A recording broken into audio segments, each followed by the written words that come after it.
Hello India, मैं Ramesh Prasai from Nepal. आज मैं जो कहने जा रहा हूं वो हर इंडियन तक पहुंचना जरूरी है, हर इंडियन को समझना जरूरी है। मैं प्रार्थना करता हूं कि आज जो बात मैं कहने जा रहा हूं वो इंडिया के हर गली नुक्कड़ से, चौक से लेकर बड़े बड़े बंगलों तक पहुंचे, सारे इंडियंस तक पहुंचे, क्योंकि हर इंडियन को यह समझना जरूरी है कि नेपाल और इंडिया के रिलेशन में ये जो विवाद आ रहा है ये क्या है और क्यों है।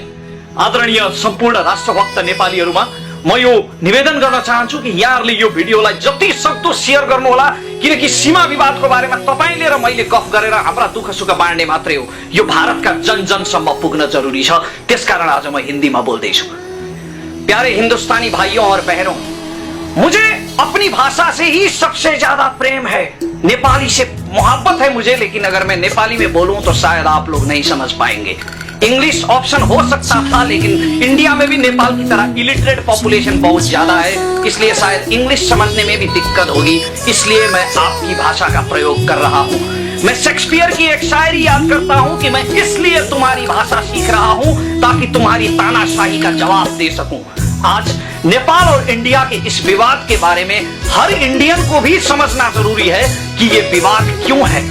आपके प्रधानमंत्री कहते हैं कि नेपाल और इंडिया का रिलेशन केवल गवर्नमेंट टू गवर्नमेंट नहीं है, पब्लिक लेवल रिलेशन है, इसलिए मैं पब्लिक लेवल पर आप लोगों से कुछ बात करना चाहता हूं। मैं बॉर्डर के इशू पर भी आऊंगा, लेकिन सबसे पहले एक आरोप का जवाब देना चाहता हूं, एक इल्जाम जो अक्सर आपकी मीडिया नेपाल और नेपालियों पर लगाती है कि नेपाल में एंटी इंडियन सेंटिमेंट बहुत ज्यादा है। 100% गलत। नेपाली कभी भी एंटी इंडियन नहीं है।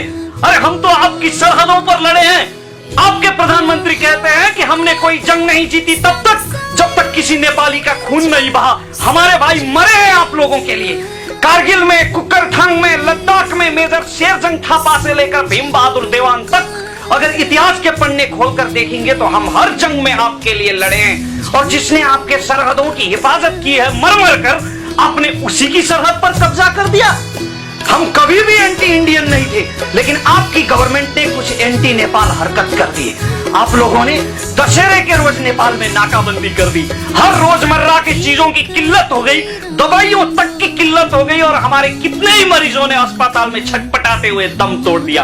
आपके नेता ये कहते रहे कि हम मधेश और मधेशियों के पक्ष में ये कर रहे हैं, नेपाल का संविधान मधेशियों के हित में नहीं है। तो वो हमारा अंदरूनी मामला था ना। आज मधेशी और पहाड़ी सब एक हैं, हम सब एक होकर विरोध कर रहे हैं इंडियन इस कोलोनाइजेशन मेंटालिटी का। आज हम सब एक हैं। आप लोगों ने कहा कि हम मधेशियों के मामले में नेपाल को जवाबदारी बना रहे हैं। ऐसी ही बात है, अगर मधेशियों की तरफ आप लोगों का इतना ही रुझान है, आपके नेता कहते हैं कि मधेशी लोग हमारे भाई है, हमारा रोटी बेटी का रिश्ता है, ये सब है, तो गोरखालैंड का आंदोलन जब आप लोगों के देश में चल रहा था तो हमें भी तो बोलना चाहिए था। वो गोरखा भी तो हमारे भाई है, उनके साथ भी तो हमारा रिश्ता है। लेकिन नेपाल के किसी लीडर ने गोरखालैंड के बारे में बोला नहीं, नो नेवर, किसी ने नहीं बोला, क्योंकि वो आपका अंदरूनी मामला है। ऐसा समझकर आपके देश में जब गोरखालैंड का आंदोलन हो रहा था, अभी भी जब ये एनआरसी चल रहा है आपके मुल्क में, तो कितने नेपालियों के सिटीजनशिप रिजेक्ट होंगे, लेकिन हमने इस बारे में कुछ बोला नहीं। बोला क्यों नहीं बोला? क्योंकि वो आपका अंदरूनी मामला है। लेकिन आपने हमारे अंदरूनी मामले पर दखलंदाजी की। कोई भी नेता, नेपाल का कोई भी लीडर आप लोगों के खिलाफ बोलने की हिम्मत नहीं करता था। पहली बार हमारे प्रधानमंत्री केपी ओली ने हिम्मत की और उन्होंने आपकी नाकाबंदी का जवाब दिया। और जब जेडीयू ने, जब पवन कुमार वर्मा ने ये बात लोकसभा में उठाई तो आप लोगों को नाकाबंदी हटाना पड़ा। इंडियन गवर्नमेंट हमेशा ये कहती है कि वो प्रोटेस्टर्स ने ब्लॉकेट किया था, वो आंदोलनकारियों ने किया था। बकवास। जहां कोई प्रोटेस्ट नहीं था, कोई आंदोलन नहीं था, आप लोगों ने उस नाके को भी ब्लॉक कर दिया था, जिसके एवज में हमें दशहरे के रोज हमें इतनी तकलीफ सहना पड़ा। तो उस बात से हमारे लोगों के मन में एक खटास बैठ गई। दूसरी बात, आप लोग कहते हैं, आपकी मीडिया कहती है, खासकर ये आज तक जैसे मीडिया, अगर मेरा बस चलता तो नेपाल में बैंड कर देता मैं इन कम वक्तों को। ये कहते हैं कि नेपाल टेररिस्ट का अड्डा बन रहा है, आईएसआई के संरक्षण में यहाँ मदरसे चल रहे हैं। तो कहां से आए वो टेररिस्ट? जो जबीबुद्दीन अंसारी 26/11 के मुंबई हमले में हैंडलर था, पाकिस्तान में बैठकर जो कमांड दे रहा था, वो कहां से आया? He was by birth Indian। आप लोगों के बीच का था वो। जितने भी टेररिस्ट है ना, वो आप लोगों के बीच से निकलते हैं। आपके आपस में प्रॉब्लम्स चल रहे हैं, उसमें हमारा कुछ नहीं है। और आप लोगों को अगर इतनी ही तकलीफ है नेपाल से, इतनी ही तकलीफ है, आपकी सिक्योरिटी को इतनी दिक्कत है, तो बंद कर दो ना बॉर्डर, लगा दो ना बॉर्डर पे तार। किसने रोका है आप लोगों को? लेकिन नहीं, आपके प्रधानमंत्री कहते हैं, नरेंद्र मोदी जी कहते हैं कि बॉर्डर हमेशा खुला ही रहेगा, बॉर्डर खुला ही रहे, उसमें हमें कोई आपत्ति नहीं। लेकिन आप ऐसे इल्जाम तो मत लगाइए नेपाल में। जितने भी टेररिस्ट नेपाल में आए हैं या आए होंगे, वो कहां से आए? आसमान से उड़ के थोड़ी आए, वो आप लोगों के वहां से आए, इस पार आए। तो इसमें हमारा क्या दोष? अब मैं बॉर्डर की इशू पर आता हूं। जो काला पानी का अभी इशू चल रहा है ना, वो काला पानी में कोई विवाद है ही नहीं, उधर कोई डिस्प्यूशन है ही नहीं। वो हमारी सरहद है जिस पर आपने जबरदस्ती कब्जा कर रखा है। आज से नहीं, 60-65 साल पहले से कब्जा कर रखा है। और आपकी मीडिया ने, आपके गवर्नमेंट ने आपको धोखे में रखा है। वो सिर्फ आपको आजाद भारत का नक्शा दिखा रहे हैं, वो नक्शा नहीं दिखा रहे हैं जो एंग्लो गोरखा वार के बाद ब्रिटिश और नेपाल के बीच में जो सुगौली ट्रीटी हुई थी, उसके बाद सन 1827 में, सन 1856 में और सन 1905 में जो नक्शे बने थे, वो नक्शे आपको कोई नहीं दिखा रहा। ना आपका मीडिया दिखा रहा है, ना आपका गवर्नमेंट दिखा रहा है। तो वो जमीन आपकी है, वो जमीन हमारी है, हमारी थी, हमारी है और हमारी रहेगी। और ये सिर्फ काला पानी का इशू नहीं है, ये 71 जगहों का इशू है, ये 71 जगहों का इशू है। और सियाचिन, आपका सियाचिन जहां पर घास भी नहीं उगता, वहां पर आपके 3000 सैनिक शहीद हुए हैं। आप लोग लड़े हैं वहां पर 4000 फीट ऊपर जाके, जहां पर घास भी नहीं उगता। तो आपका सियाचिन जैसा है, हमारे लिए हमारी धरती वैसी है ना। आपका सियाचिन जैसा है, हमारे लिए सुस्ता वैसा है। आपका लिपुलेख जैसा है, हमारे लिए लद्दाख वैसा है। आपका कश्मीर जैसा है, हमारे लिए हमारा काला पानी वैसा है ना। आपका देश प्रेम और हमारा देश प्रेम क्या? हमारी देश प्रेम की, हमारे देशभक्ति की कोई विषाद नहीं, कोई औकात नहीं। सिर्फ इसलिए कि हम छोटे हैं, सिर्फ इसलिए कि हम पाकिस्तान की तरह आप लोगों से लड़ नहीं सकते, हमारी कोई मजबूत फोर्स नहीं है, सिर्फ इसलिए। आप लोगों ने तो कोलोनाइजेशन सहा है मित्रों। कोलोनाइजेशन के जमाने ब्रिटिश लोग कितना जुल्म करते थे आप लोगों को। ब्लैक डॉग बोल बोल के लात और कोड़ों की वर्षा करते थे वो आप लोगों पर। आपके बहू बेटियां भी सुरक्षित नहीं होती थी। मैंने पढ़ा है वो इतिहास, जब बाल गंगाधर तिलक और महात्मा गांधी, आप लोगों के भगत सिंह जैसे नेता जब ब्रिटिशर्स के खिलाफ मोर्चा करते थे, नारे लगाते थे, इतना कोलोनाइजेशन सहने के बावजूद भी आप लोगों को यह एहसास क्यों नहीं होता कि जब कोई ताकतवर कमजोर पर जुल्म करता है तो यहां दर्द होता है, यहां से ज्वाला उठती है।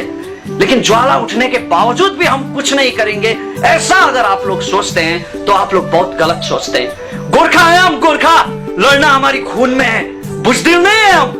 और काला पानी तो हम लेकर रहेंगे, आपको वहां से हटना ही होगा, क्योंकि इंटरनेशनल बिरादरी में आपका और हमारा मुल्क एक है। चाहे आपका मुल्क बड़ा हो, चाहे हमारा मुल्क छोटा हो, लेकिन इंटरनेशनल बिरादरी में हमारा लेवल एक है। इसलिए आप लोगों को काला पानी से हटना ही होगा।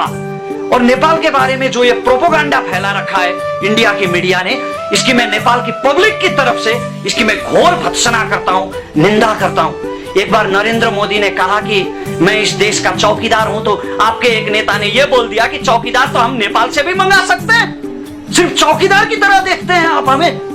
कितना बड़ा रिश्ता है हमारा, कितना पुराना, कितना हिस्टोरिकल रिलेशन है हमारा। आपके लोग भी तो हमारे यहाँ आके लोहा शीशी उठाते हैं, कबाड़ उठाते हैं, लेकिन हम तो कभी ऐसे अल्फाज इस्तेमाल नहीं करते। हम इज्जत देते हैं आप लोगों को पड़ोसी बोल के। तो इज्जत देंगे तो क्या सर पे बैठ के नाचेंगे क्या? तो आप लोगों ने और आपकी गवर्नमेंट ने, इसमें इंडियन सिटीजन का कोई दोष नहीं है, इंडिया की आवाम की कोई गलती नहीं है, लेकिन आपके मीडिया ने, आपके गवर्नमेंट ने ये पूरा प्रोपोगंडा फैला रखा है और आप लोगों को धोखा दे रखा है। 126 पिलर हमारे गायब हुए हैं। सिर्फ ये काला पानी का इश्यू नहीं है, 126 पिलर हमारे गायब हुए हैं। उनको कोई जमीन ने नहीं खाया है, कोई आसमान ने नहीं निगला है। आपके एसएसबी के जवान रातों रात घुसकर वो पिलर उखाड़ देते हैं। और जो रात को जो नेपाल था, जो जमीन, वो सुबह इंडिया बन जाता है अचानक। ऐसे चमत्कार हो जाते हैं और हमारे बॉर्डर, आपके लोग, आपकी गवर्नमेंट उस पर कब्जा कर लेती है। अंत में मैं सिर्फ इतना कहना चाहूंगा कि सारे नेपाली लोग ये चाहते हैं, इंक्लूड मी, हम सब नेपाली ये चाहते हैं कि नेपाल और इंडिया का जो रिलेशनशिप है, जो बायलैटरल रिलेशनशिप है, ये मजबूती से रहे, इसमें ऐसी दरार ना आए। लेकिन अगर ऐसी ही हरकत होती रहेगी तो सहने की एक सीमा होती है, एक लिमिटेशन होता है, और जब वो लिमिटेशन टूटेगा तो इस दोस्ती में दरार आ सकती है। अभी ये दोस्ती मजबूती से चल रही है, आपकी फिल्में चलती है हमारे यहाँ, हमने कभी उसका बाइकआउट नहीं किया है। आपके सीरियल्स चलते हैं हमारे यहाँ, आपके लोग आकर यहाँ बिजनेस करते हैं, हमारे लोग जाकर वहां काम करते हैं। तो इस दोस्ती को पब्लिक लेवल पर बरकरार रखना है, और अगर बरकरार रखना है तो इंडियन गवर्नमेंट को अपनी हरकतों से बाज आना होगा। उसे यह समझना होगा कि हर देश के हर नागरिक को अपनी संप्रभुता उतनी ही प्यारी होती है जितनी आपको होगी, और आप अपनी बहू बेटी को बहू बेटी, अपनी मां को मां, और दूसरों की औरतों को इज्जत ना देना इसी तरह है। जो आप अपनी जमीन को इतना मोहब्बत देते हैं और दूसरों की संप्रभुता का सम्मान नहीं करते। मैं प्रार्थना करता हूं कि आज के बाद ये सब चीजें धीरे धीरे ठीक हो जाएंगी, ऐसी नौबत नहीं आएगी कि यह मामला इंटरनेशनल कोर्ट में जाना पड़े। मैं सारे नेपालियों की तरफ से यही कामना करता हूं। जय नेपाल, जय पशुपतिनाथ। शुक्रिया।